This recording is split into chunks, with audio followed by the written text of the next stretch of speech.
Hello, my fellow Americans. I'm Bill Lipinski, and this is Two Guys on Politics. Next up will be our main man on politics, the one and only Ray Hanania.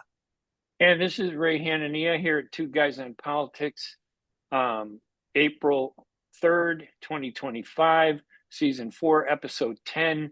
And I just want to point out that Bill is using a iPhone because under Trump's tariffs, he's not allowed to have a computer or a iPad. Is that correct, Bill? No, the correct answer is Ray Hanania said he was going to come over and get my iPad up for me, and he hasn't done so yet. Well, they grabbed me, put me in shackles, and they sent me to El Salvador. So I'm trying to get out of that system. So, yeah, no, Bill, this is Ray Hanania, and I'm with, obviously, Congressman Bill Lipinski, and we're making light of some of the big news that's impacted our country. But we're going to be talking about a couple issues, right, Bill? President Trump's assertion he wants to run for a third term as president. Wow, I haven't heard that since FDR, right? Isn't it? Absolutely. FDR is the only man to do it. Yeah, Franklin Delano Roosevelt. And then Trump's tariffs. He said this is a new world that started yesterday. It's Independence Day, April 2nd, where he's imposed tariffs on every country, with the exception of Russia, Belarus, North Korea, and Cuba, he says for specific reasons, right? Because the sanctions already exist on them.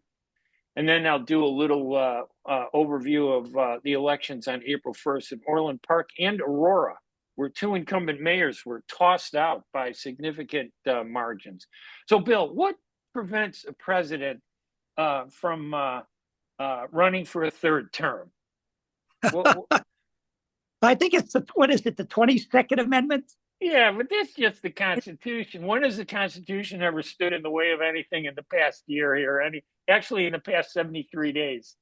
Well, in order to change that around, first of all, you have to get 2/3 of the House and the Senate to vote that way. Then you have to get 3/4, I believe, of the states to vote that way. So the possibility of that having is 0, 0, 0. Okay. Yeah. But dictator Trump likes to throw those kind of things out to upset his many enemies. Yeah, I mean, it is a strategy on his part, right? To say stuff mainly because he just wants to upset the people who don't like him. Absolutely. And I think it's a strategy to distract his foes by saying goofy things because, I had to look this up. The 22nd Amendment to the Constitution was ratified 2 years before I was born in 1951, after FDR was elected to his fourth term. And but a president, as we both know, can serve 2 terms. But if a president is a vice president and succeeds a president, if that's under 2 years, then he could run for 2 terms for no more than a total of 10 years. A president, in other words, can serve 10 years, including a portion as an interim or succeeding president if they had been a vice president or were appointed to succeed a president who passed away or was removed from office. But it's very clear, right? 22nd Amendment says no person shall be elected to the office of the president more than twice. Now, you pointed out, right, that they have to have a constitutional convention to change the Constitution if they want to change that 1951 law, correct? Correct. And you need at least, 36 states to ratify that change? Yeah. When you look at it conceivably, he may have won 36 states. If let's say he has 36 states that elected him president, and I think he got more. What does that mean, like, for a state to ratify the amendment? Like, say, Illinois, just use it as an example. Do we have to have, like, a constitutional convention and then vote in Illinois to ratify it? That's how I understand it. It's a very, very, very steep mountain to climb Right. I do not believe anyone will ever be capable of climbing it. I don't think the American people want to see anyone be president 3 times like Roosevelt was. He was actually elected 4 times. I think times have changed, things have changed, even though Trump has very, very loyal supporters. There is no way that they constitute a majority in this country. In the way he's going, I think he's going to have less and less, loyal supporters. That's my hope. That's my prayer. That's my wish. Well, I have a question from an audience member here. 2 of the guards in the prison where I'm at in El Salvador, they wanted to ask you if you think that if Trump were to run as could he run as vice president after this term, and J.D. Vance runs as president, and then once J.D. Vance is elected, then he could step down and Trump could be president. And I'll translate to my El Salvadorian guards who don't speak English. All they do is beat you over the head with a club. They don't like to talk a lot. So thank you very much for the questions, guys. Let me ask it. Don't hit me or anything, okay? I'm hoping to get out of this custody soon. So if you could help me here, Bill, I would appreciate it. I'll help you in any way I possibly can. You can come. So what do you think? Can he run for vice president? But that's still prohibited too, right? Well, I assume it is. I really don't know. I cannot tell you absolutely, but I would assume that it would be that way. Yes. Yeah, I understand that a president who served 2 terms can't run for vice president. That you're not allowed to run for vice president. You're prohibited under the Constitution. That's what I understand. But I have limited access to computers here in El Salvador, so I'm not sure.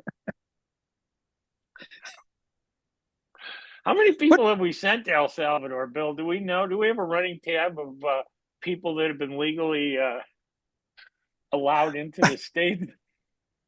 What are your bumps on your head there, Ray? Yeah, those are one was from Monday, the other one was from Tuesday. They do that every day just to remind us why we're here. And I keep telling them I'm a citizen, but they said you're guilty until proven innocent. That's the new law in the United States.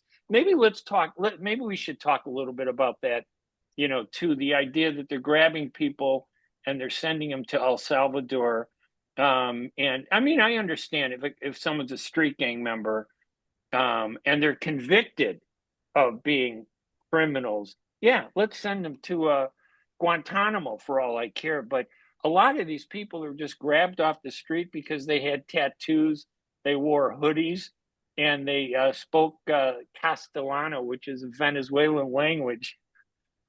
Isn't there something that says the rule of law in the United States? That's all left-wing propaganda, Ray. Please.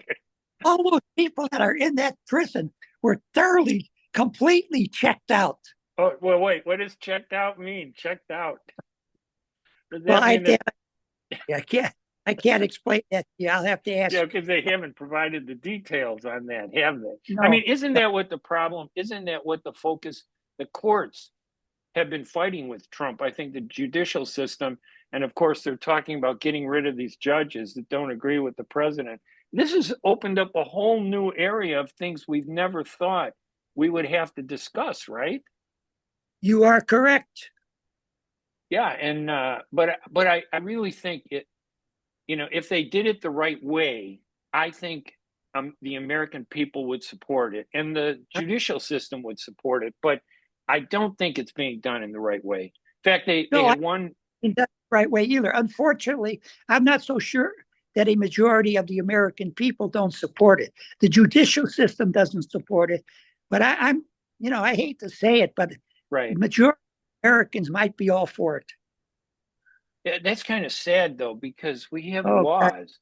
I mean, they could arrest me, they could arrest you, but they can't punish us without giving us the right to defend ourselves and the habeas corpus and all this other stuff that are embedded in the Constitution. Isn't it it just seems like the Constitution has been thrown on the ground. and trampled on over the last 73 days in Well, ways that I never expected. Ray, I can't be arrested. I'm a former member of the United States House of Representatives. So you say. If the president hears something you say on the radio and doesn't like it, they could grab you, uh, make up an I have a accusation. They could say that they could say anything they want and send you any place, and then they put the burden on you to prove you're a former member of Congress, right? Isn't that what the problem is? I'm dropping out of this conversation. No, you Get me. can't. But these are the issues we're facing, though. I mean, these are. I know that I'm trying to make light of it, but the truth is, isn't that what these are the weird things that we're facing in this country today? That Absolutely.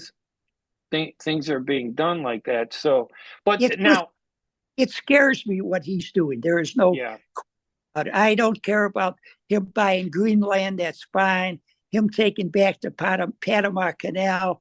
That's fine. I don't even mind him buying Gaza. Okay. right, Add into a Riviera, spot. giving But it to his son-in-law to I'm not happy, develop. and I don't like any American losing their rights to a independent, honest court to make a decision on their future.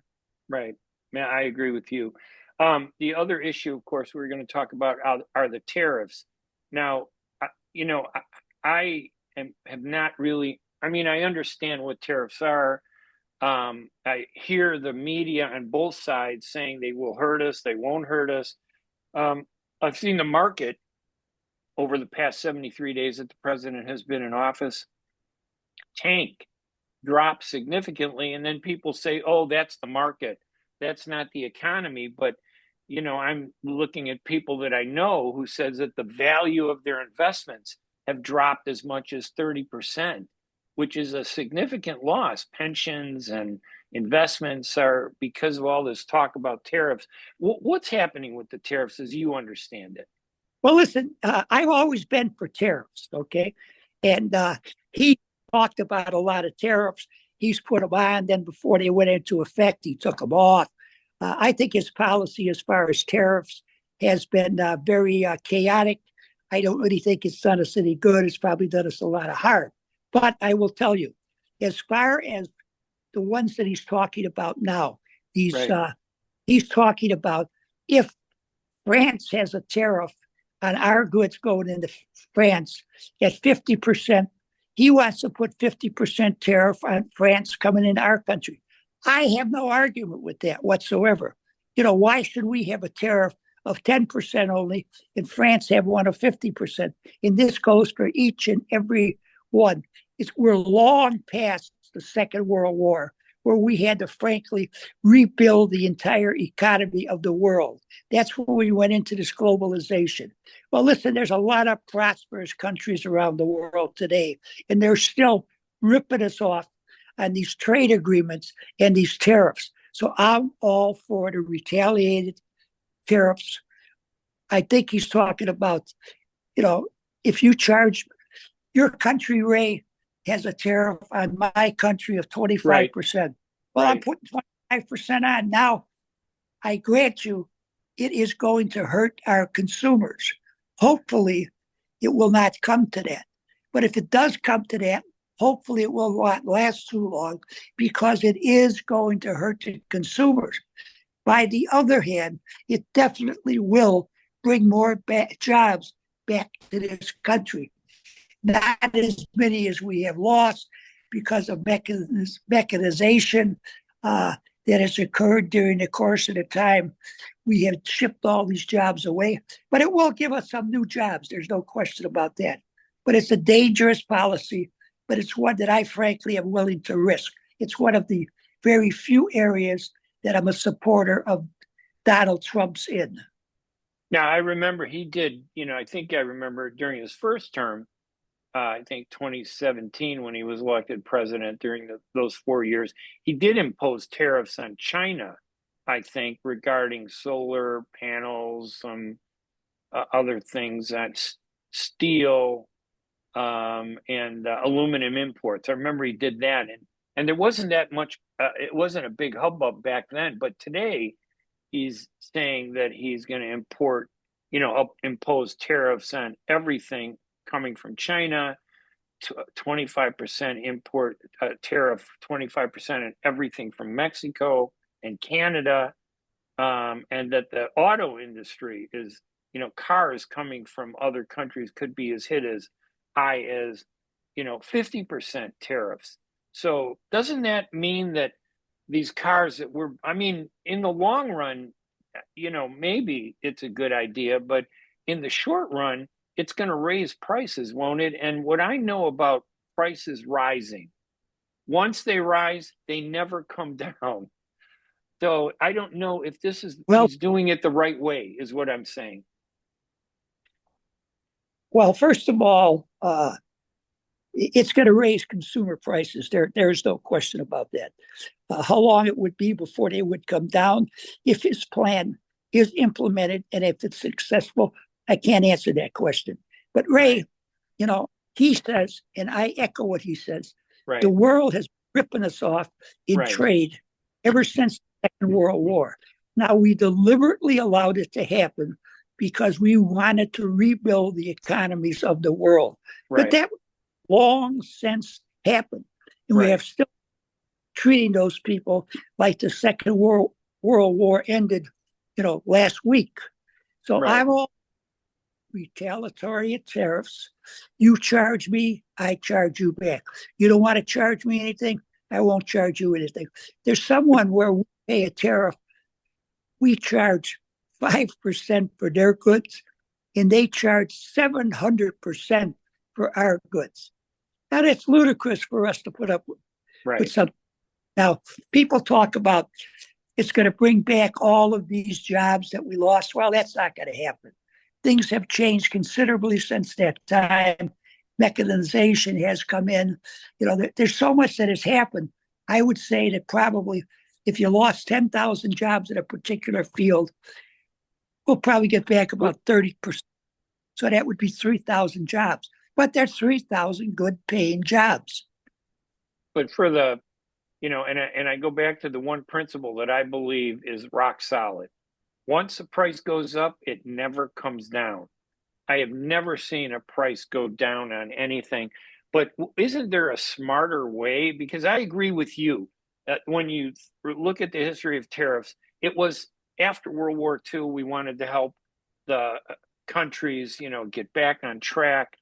It got out of hand.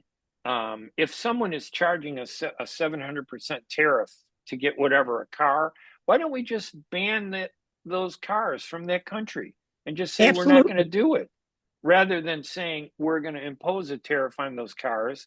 And, okay, I can't buy a Nissan anymore that's made overseas because it's going to cost me 5 times as much. Although I got to tell you, the price of the cars, I went to the auto show a couple months ago, and the average car is $65,000. There are a lot of people that are only making $60,000 a year. I don't know how the cost of, how Americans are living, today. It really concerns me. No, I agree with that very, very much. But wasn't there a better way? Don't you think there would have been a better way than just declaring war, a tariff war with these other countries? What do you think, Bill? Well, maybe there is. But unfortunately, there has not been a president that has ever implemented it. The closest we came was when Ronald Reagan said, if you're going to sell a car in this country, you're going to make them in this country. Now, that helped the overall situation considerably. But unfortunately, over the course of time, that has been somewhat relaxed. But I still believe that's a good principle. If you're going to sell them here, make them here. But as I say, over the course of time, that's been eroded. And I don't know if anyone has the guts to go back to that. So I say, let's see what happens with this retaliatory tariffs that Trump wants to put in. Let us hope that it does not cost the average American very much money at all, although they do predict probably going to cost them between 25. I say them, that includes you and me, between $2,500 in $4,000 more a year. Okay. You know that, and they need to make better iPhones because your iPhone is getting really close. I'm not sure if you're moving it. There it is. That's perfect. That's a good look. I'm going to blame that distortion we had on tariffs a few minutes ago. We'll blame it on the tariffs. The Apple is already reacting to the cost. It's sad to me that, and you know, that actually that iPhones and Apple products depend on so much production in foreign countries. Why did we ever even allow that to happen, right? I mean, why didn't we We require should them not to keep it in the US? Well, NAFTA was a terrible idea, but it passed pretty overwhelmingly in the House and the Senate. I was happy I voted against it, but a lot of people voted for it. And But was Ray, that what allowed all this to happen?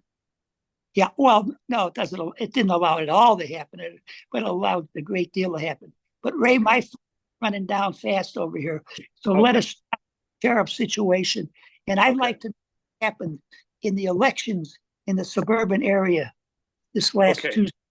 Let me give you a quick overview. Orland Park is probably the biggest city between Chicago and Joliet. Aurora, I believe, is the biggest city outside of Chicago. And in those two towns, Aurora and Orland Park, the incumbent mayors were ousted from office by challengers. Mayor Keith Pekau, who was this far right wing Republican, not just the Republican, because the Republicans were fighting with him. He was the far right wing Republican. Keith Pekau was thrown out of office after 2 terms.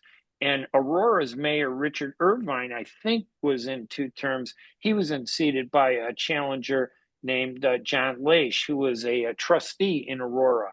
Pekau was unseated by a former trustee named Jim Dodge, who was actually and is a Republican, more of a centrist, Republican.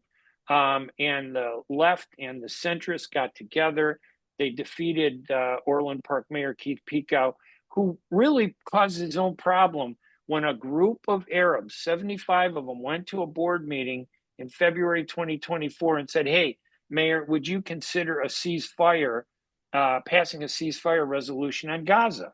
So they were very nice and respectable. And then he went off on this tangent about how un-American you are, that if I love America, period, I'm an American, gave him a big lecture about we're Americans. And if you don't like it, go to another country, was his actual quote. He told them to go to another country. Now, Orland Park, 15% of the population is Arab American. I happen to live there. And and they're big voters. And that provoked this outrage that resulted in a swarm of, I would say, about 1,500 to 2,000 more votes that came out in this election that threw Pekau out of office. And just to give you perspective, when he ran the last time, he won by only 300 votes against the Democrat, Dan McLaughlin, and against the unions, which backed Dan McLaughlin. This time, Dodge was backed by the Arab community, by Republicans, centrist Republicans, by liberal Democrats. And Pekau's weakness was that he did a poor job of managing the finances. And I think, and raised taxes, utility taxes, fees. He did so much. And then he failed to file his village audits with the state as required by law for 3 years in a row. So nobody could tell how he was spending money. It was almost like he was hiding something. All that came to roost on April 1st, and he was thrown out of office. And in typical style, Mayor Pekau gave an interview to the Southwest News Herald and the regional newspapers, by the way, and basically said, those voters deserve what they get. If they don't want me. So this attitude that he has, he just can't stop himself from making people dislike him.